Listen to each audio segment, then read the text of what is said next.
मेरे साथ जो अभी खड़े हैं उनको किसी पहचान की जरूरत नहीं है। 3 टाइम ग्रैमी विनर है वो। मेरे साथ रिकी केस मौजूद है। सर, आपका बहुत स्वागत है। Thank you. पहले तो मैं ये जानना चाहूंगी, आपको दिल्ली में कैसा लगा? दिल्ली में बहुत आता रहता हूँ यहाँ पर, तो मैं दिल्ली से बहुत ही फेमिलियर हूँ और मैं दिल्ली को बहुत पसंद करता हूँ, स्पेशली स्ट्रीट फूड। मैं यहाँ पर आते ही बाहर जाता हूँ, पराठे वाली गली एंड जो स्ट्रीट फूड है, छोले कुलचा, वो सब मैं खाता हूँ। तो मुझे दिल्ली बहुत पसंद है। यानी आपको छोले कुलचों से ग्रैमी जीतने की इंस्पिरेशन मिली है? बोल सकते हैं ऐसे। एटलीस्ट पराठे से तो बोल सकते हैं, क्योंकि मुझे पराठे बहुत पसंद है। मुझे लगता है आपको सुनने के बाद जितने और लोग भी है वो भी जाके पराठे खाने वाले हैं। अब इस पे आते हैं। अभी हमने आपका कॉन्सर्ट देखा, हमने नया कॉम्पोजिशन सुना है नेशनल एंथम का। इससे पहले भी आप कई कॉम्पोजिशन बना चुके हैं। इस बार का जो कॉम्पोजिशन है वो पहले से काफी अलग है। हमने फॉरेस्ट की बात की, हमने वाइल्ड लाइफ की बात की। ये आइडिया कहाँ से आया? क्योंकि मैं आपके बारे में थोड़ा सा रिसर्च कर रही थी। आपने कहा कि जब आपको बोलना नहीं आता था, जब बच्चे लोरी सुनते हैं तब आप नेशनल एंथम एग्जैक्टली आपने सही बात बताई। नेशनल एंथम मेरे रग रग में, क्योंकि वो पहला पीस, और मैं तो प्रोफेशनल म्यूजिशियन हूँ आज, लेकिन वो पहला म्यूजिकल पीस जो मैंने सीखा था अपने जो बचपन में, और कीबोर्ड पर भी जो मैंने पहला पीस बजाया था, वो था नेशनल एंथम। तो नेशनल एंथम मेरा सबसे प्यारा म्यूजिकल पीस है। तो मैंने उसके तरह तरह के वेरिएशंस किए हैं। जब मैं एमेच्योर म्यूजिशियन था, मैं प्रोफेशनल म्यूजिक पिछले 24 ईयर्स से हूँ, मैं प्रोफेशनल म्यूजिक करता आया हूँ। तो प्रोफेशनल म्यूजिशियन के हैसियत से मैंने अबाउट 3 वर्जन्स किया। एक तो आपने देखा था जो वाइल्ड लाइफ और फॉरेस्ट पर डेडिकेटेड है। दूसरा मैंने रेफ्यूजीज के साथ किया। बहुत सारे रेफ्यूजीज हैं जो इंडिया में रहते हैं, अफगानिस्तान से, म्यांमार से, कैमरून से, श्रीलंका से। तो मैंने इन रेफ्यूजीज में से 12 बहुत ही अच्छे रेफ्यूजी सिंगर्स को मैंने चुना था, और उनकी राय थी कि हम नेशनल एंथम गाएंगे, क्योंकि ये हमारा नया घर है और हमको नेशनल एंथम बहुत अच्छी तरह से जानते हैं। मैंने उनसे गवाया और मैं एकदम हैरान रह गया कि उनकी प्रोनाउंसिएशंस बिल्कुल ही परफेक्ट थी। और मेरे साथ मतलब कि 12 रेफ्यूजी म्यूजिशियंस और मैं 13 लोग हमने नेशनल एंथम गाया, और वो नया वर्जन था। लेकिन ये वाला बिल्कुल ही एपिक है। 100 ब्रिटिश म्यूजिशियंस, रॉयल फिलार्मोनिक ऑर्केस्ट्रा से, सबसे बड़ा ऑर्केस्ट्रा जिसने कभी भी नेशनल एंथम को रिकॉर्ड किया हो, और एक इंडियन कंडक्टर ने उनको ब्रिटिश ऑर्केस्ट्रा को कंडक्ट किया, और वो भी नेशनल एंथम बजाते हुए।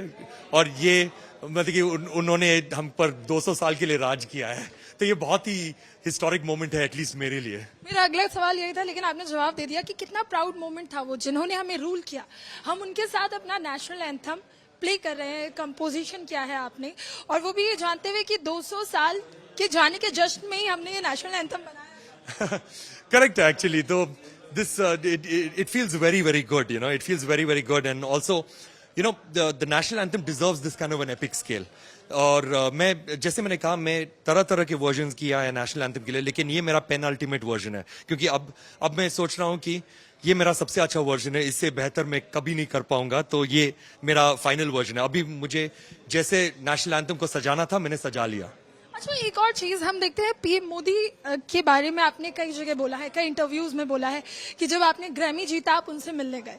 उसके बाद पीएम मोदी ने आपको कई कॉम्पोजिशन करने के लिए भी बोला। तो क्या पीएम के साथ क्या रिश्ता है? जैसे होता है ना कि एक प्रधानमंत्री की तरह या आप एक दोस्त की तरह? तो आपको मेरे बारे में बहुत पता है। तो मुझे बहुत खुशी हो रही है, क्योंकि ऐसे इंटरव्यूज मुझे बहुत खुश करता है। तो पीएम मोदी के साथ मैं पहले मिला था जब मुझे फर्स्ट ग्रैमी मिला था। तो 5 मिनट का मीटिंग था, लेकिन 1 घंटे तक चला, और हम दोनों ने बहुत पर्यावरण में, एनवायरनमेंट के बारे में, क्लाइमेट चेंज के बारे में डिस्कशन किया। तो उन्होंने मुझे प्रोत्साहित किया कि आपको ना पूरा लाइफ डेडिकेट करना है सोशल इम्पैक्ट और एनवायरनमेंट पर, और मैंने वो एडवाइस बहुत ही सीरियसली लिया। और फिर उसके बाद मैं कई बार उनसे मिला हूँ। एक बार मैंने जोहानिसबर्ग में कॉन्सर्ट किया था, वहाँ पर थे। फिर उसके बाद प्रेसिडेंट मैक्रोन के साथ, एंड यूएस स्टेट विजिट में बहुत बार। और सेकंड ग्रैमी मिलने के बाद वो बहुत ही खुश हुए थे कि मुझे दूसरा ग्रैमी मिला। तो मैं ऐसे नहीं बोल सकता हूँ कि दोस्त है, क्योंकि वो मेरे मेंटोर है, वो मेरे गुरु है। तो मैं ये बोल सकता हूँ कि मैं उनका वो प्राइम मिनिस्टर मोदी मेरे बहुत बड़े, सबसे बड़े गुरु हैं। अच्छा, कभी ऐसा हुआ कि उन्होंने आपको फोन करा हो, कांटेक्ट किया और कहा हो कि एक नया कॉम्पोजिशन बनाओ? नहीं, वैसे नहीं किया, लेकिन मैं एक चीज बता सकता हूँ कि ब्रह्मा कुमारीज जो माउंट आबू में है ना, उनका आश्रम, तो मैं ब्रह्मा कुमारीज के साथ बहुत काम करता हूँ। तो वहां पर क्या हुआ कि उनका एक इवेंट था जहां पर एक अस्पताल खुल रहा था और प्राइम मिनिस्टर मोदी आए थे ये लॉन्च करने के लिए। तो मैं फ्रंट रो में बैठा था, लेकिन फ्रंट रो अबाउट 60 फीट दूर था स्टेज से। तो कोई अगर कोई स्टेज पे था तो वो फ्रंट रो भी नहीं देख पाता क्योंकि इतना दूर है। तो मैं फ्रंट रो में था। प्राइम मिनिस्टर मोदी ने भाषण दिया, भाषण देने के बाद ऑडियंस को वेव किया और मेरी तरफ देखकर वेव किया। तो मैंने सोचा मेरी तरफ बिल्कुल भी नहीं देख रहे क्योंकि उनको दिखेगा भी नहीं कि मैं वहां पर हूं। लेकिन 2 महीने बाद मैं उनसे फ्रांस में मिला। तो फ्रांस में प्रेसिडेंट मैक्रोन के साथ में मिला था। फिर प्राइम मिनिस्टर मोदी आए, मेरे हाथ पकड़ा और कहा कि माउंट आबू में मैंने आपको देखा और मैंने आपको वेव किया, आपने वापस वेव क्यों नहीं किया? तो मैंने सोचा, मैं सोच भी नहीं सकता था कि आपको मेरी शक्ल नजर आएगी। तो मैंने उनको अपोलोजाइज किया, वो हंसने लग गए और फिर हमने एक सेल्फी लिया और साथ में बैठकर डिनर किया। देखिए, वो आपके डिनर की फोटो तो हम सबने देखी सोशल मीडिया पे। वक्त बहुत कम है, लेकिन एक आखिरी सवाल, कोई अपनी लाइफ में एक ग्रैमी नहीं जीत पाता, अपने 3 जीते। मैं ये भी देख रही हूँ 2015, 22, 23 में आपका हेयर स्टाइल भी बहुत चेंज हुआ है। मुझे लगता है शायद अवार्ड जीतते जीतते आदमी अपना लुक भी बदलता है। ये बताइए, 3 टाइम ग्रैमी जीतने के बाद कभी जैसे आप घर पे वो रखे होते होंगे, तो देखिए ऐसा लगता है कि अरे मैंने 3 बार ग्रैमी जीता कैसे? या फिर आपको ऐसा बचपन से पता था क्योंकि आप डेंटिस्ट की पढ़ाई कर रहे थे, वहां से फिर म्यूजिक और फिर 3 बार ग्रैमी जीतना, कैसा फील होता है? डेंटिस्ट्री तो मैं करना ही नहीं चाहता था, बस मेरे फादर को खुश रखने के लिए मैंने किया क्योंकि मेरे उनके साथ एक डील थी कि अगर मैंने डेंटिस्ट्री किया तो वो मुझे म्यूजिशियन बनने देंगे। तो मैंने वो किया क्योंकि उनकी सोच में म्यूजिशियन बनना एक हॉबी है, एक प्रोफेशन नहीं है। लेकिन अभी मैं म्यूजिशियन प्रोफेशनली हो गया और मेरे पिता बहुत ही खुश है। लेकिन मेरे ग्रैमीज जहाँ मैं बैठता हूँ स्टूडियो में, मेरे पीछे पड़े रहते हैं वहां पर 3 ग्रैमीज। तो जब भी मैं सोच में डूबा होता हूँ, मैं सीट को पलटता हूँ, मैं देखता हूँ, मुझे हमेशा हैरानी होती है, हमेशा, कि अरे ये 3 है यहाँ पर। तो वैसे होता है। मैं अपने आप को बहुत ही ग्रेटफुल हूँ कि मुझे ये रिकग्निशन मिला है। अच्छा, आखिरी सवाल बस, कि कभी ऐसा हुआ कि हम जब स्कूल में होते हैं, कॉलेज में होते हैं, तो पता नहीं होता आगे जाकर कोई क्या करने वाला है। अब कोई पुराना दोस्त फोन करके कभी कहता है कि रिकी यार, ये तुमने क्या कर दिया? ऐसे आजकल तो व्हाट्सएप ग्रुप्स होते हैं ना, तो मेरे सारे जो स्कूल के दोस्त हैं, कॉलेज के दोस्त हैं, वो सब व्हाट्सएप ग्रुप में होते हैं। तो मुझे थोड़ा सा एम्बैरेसमेंट होता है क्योंकि कभी कभी जब अवार्ड मिलता है तो पता है ना, जैसे गुड मॉर्निंग मैसेजेस होता है, बर्थडे मैसेजेस होता है व्हाट्सएप में, मतलब कि एक दिन के लिए पूरा मेरे बारे में मैसेजेस आते हैं। तो मुझे बोलना पड़ता है सब लोगों को कि ठीक है, मुझे पर्सनली विश करो, ये पूरा व्हाट्सएप ग्रुप को ज्यादा चोक नहीं करो।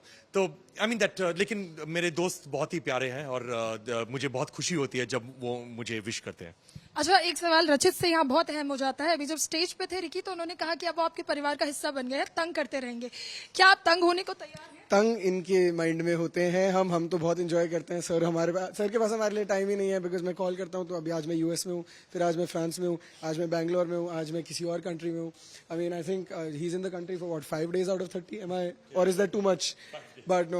Ricky sir is like, a part of family, and I hope this stays for the rest of our lives. He's the 5th member of our very small and loving family, and monthly Bukhara dinners. How does that sound? But no, Ricky sir, full love, full admiration, full respect for him. अच्छा, एक सवाल ये भी है कि अक्सर जब आप यंग होते हैं तो आप पर्यावरण, एनवायरनमेंट के बारे में उतना नहीं सोचते। आप एक सर्टेन एज के बाद शायद इसके बारे में सोचे, लेकिन यंग लोग जो है, आज की जो जनरेशन है, वो ज्यादा नहीं सोचती। आपके दिमाग में ये मतलब थॉट कब आया कि मुझे कुछ करना है? रिकी सर को तो बचपन में ही आ गया था, उन्होंने गाना गाते गाते ही सोच लिया था कि मुझे गाना है तो एनवायरनमेंट पे गाना है। आपको कब आया कि कुछ ऐसा अलग कर? आपने एक्चुअली जो बात कही वो एकदम सही थी। लोग एकदम एक एज पहुंचने के बाद रियलाइज करते हैं, which is quite the opposite. Future मेरा है। I mean I am the young one here, I am on the very very young side. 20 साल बाद, 30 साल बाद, 40-50 साल बाद, this is gonna be my planet, right? Why do I not care about it? अगर मैं इसके बारे में आज से ही केयर करूंगा, तभी जाके 50 साल बाद कुछ बचेगा भी रहने के लिए। And exactly what I said on stage, exactly what Prime Minister Narendra Modi's Mission Life says, कि change begins with you. आप इतनी सी चीज करो, बट इतनी सी चीज भी लॉन्ग टर्म में इतना बड़ा इम्पैक्ट लाएगी। And I think just thinking about that thought, thinking about Mission Life, thinking about what work people like Ricky sir are doing here, I think that's just inspirational, and that is what यही सारी चीजें ये thought दिमाग में लेके आती है कि इस एज पे नहीं तो फिर कब। And I think for the first time of Planet Voices, inaugural edition of Planet Voices from Rashi Entertainment, I think we did a fantastic job, fabulous job. All credits to Ricky sir here. I do not take any of the credit. All credits to him. But yeah, future looking bright. भविष्य तो उज्जवल है sir. आखिरी चीज, 14 की शाम को गाना जो नया है कॉम्पोजिशन वो लॉन्च होने वाला है, कितना धमाल उस दिन हम देखने वाले हैं? वो सब आप पर डिपेंड होता है, क्योंकि ये ना किसी ऑर्गेनाइजेशन से टाई नहीं है, पूरा 100% सेल्फ फंडेड है, कोई रिकॉर्ड कंपनी नहीं है, कोई कॉर्पोरेट स्पॉन्सर नहीं है, कुछ भी नहीं है। तो मैं बस डालने वाला हूँ अपने सोशल मीडिया में, और आई होप दैट आप जैसे लोग स्प्रेड करेंगे उसको, और बिकॉज ये देश के लिए एक गिफ्ट है। इसीलिए मैंने कॉर्पोरेट को कोई भी इन्वॉल्वमेंट नहीं किया है, क्योंकि कोई रूल्स नहीं होना चाहिए। जिसको भी यूज करना हो यूज करें, जिसको भी कोई भी इवेंट में डालना हो, जिसको भी टेलीविजन में डालना हो, रेडियो में डालना हो, अपने सोशल मीडिया में डालना हो, कोई भी यूज कर सकता है। थैंक यू रचित, थैंक यू रिकी सर। तो 14 की शाम का इंतजार करिए, नया कॉम्पोजिशन लॉन्च होने वाला है by 3 time Grammy winner Ricky Kej. सुनिएगा जरूर, स्प्रेड भी करिएगा, क्योंकि कोई कॉपीराइट नहीं लगता है। विजय नासिर के साथ नीतू झा, आज तक दिल्ली।